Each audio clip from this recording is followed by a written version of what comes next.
रात के लगभग 2:30 बजे थे। पूरा शहर सो चुका था। बस हार्दिक जाग रहा था। उसकी आंखों के सामने इंस्टाग्राम के नोटिफिकेशन चमक रहे थे। उसी दौरान उसे एक रिक्वेस्ट मिली। आरवी डेरो 9। उसकी प्रोफाइल पर एक खूबसूरत लड़की की तस्वीर थी। बड़ी गहरी आंखें, लंबे बाल और हल्की सी मुस्कान। हार्दिक ने तस्वीरों को स्क्रॉल किया। हर तस्वीर में वो खूबसूरत थी, पर एक चीज अजीब थी। हर तस्वीर में बैकग्राउंड बेहद पुराना लगता था, जैसे किसी पुराने जर्जर मकान का हिस्सा हो। फिर मैसेज आया, सो नहीं रहे? हार्दिक मुस्कुराया और जवाब दिया, नहीं, नींद नहीं आ रही। धीरे धीरे बात शुरू हुई और अजीब तरीके से दोनों की वाइब मिल गई।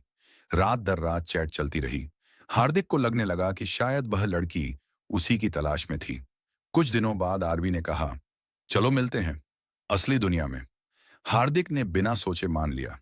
पहली मुलाकात वो दोनों शहर के बाहर एक पुरानी झील के पास मिलने वाले थे। झील सुनसान थी, इर्द गिर्द सिर्फ सूखे पेड़ और अंधेरा। हार्दिक वहां पहुंचा और कुछ देर इंतजार किया। तभी एक धीमी आवाज आई, हार्दिक। उसने मुड़कर देखा। आरवी वहीं खड़ी थी। वो तस्वीरों की तरह खूबसूरत थी, लेकिन आज उसकी आंखें और गहरी लग रही थीं, जैसे किसी में मौत उतर आई हो। तुम सच में बहुत अलग हो, हार्दिक ने कहा। आरवी बस मुस्कुराई, और वो मुस्कान कुछ अजीब थी, बहुत ठंडी, जैसे वो इंसानों वाली मुस्कान नहीं थी। उनकी बातचीत चलती रही। सब कुछ ठीक था, लेकिन धीरे धीरे चीजें अजीब होने लगीं। अचानक हवा चलना बंद हो गई। चारों तरफ एक अजीब खामोशी फैल गई, पेड़ जैसे जम गए हों। हार्दिक ने कहा, यह जगह थोड़ी अजीब है। आरवी ने गहरी आवाज में कहा, डरते हो? हार्दिक हंसा, नहीं, क्यों डरूं? आरवी की आवाज बदल गई, क्योंकि यहां कोई वापस नहीं जाता।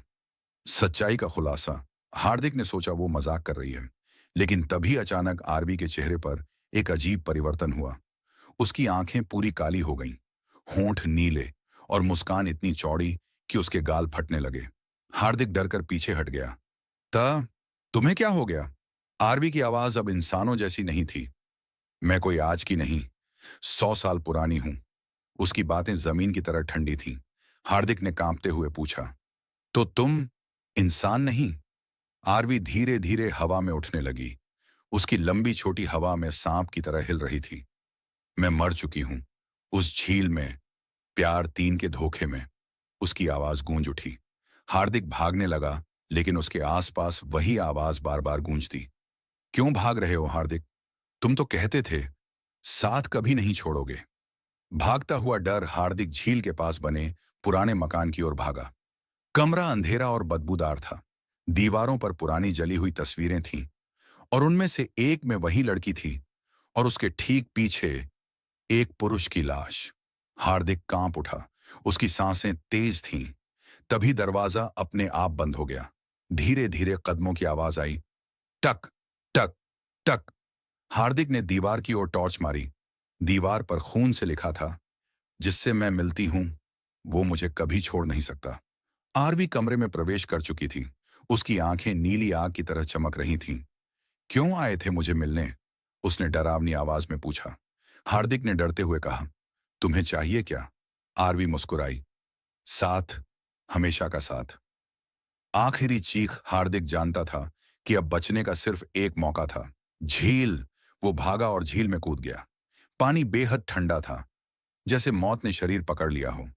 आरवी झील के ऊपर उड़ते हुए बोली, यही तो जगह है जहां मैंने भी आखिरी बार सांस ली थी। हार्दिक की सांसें तेज हो गईं। वो पानी में डूब रहा था। आखिरी बार उसने ऊपर देखा।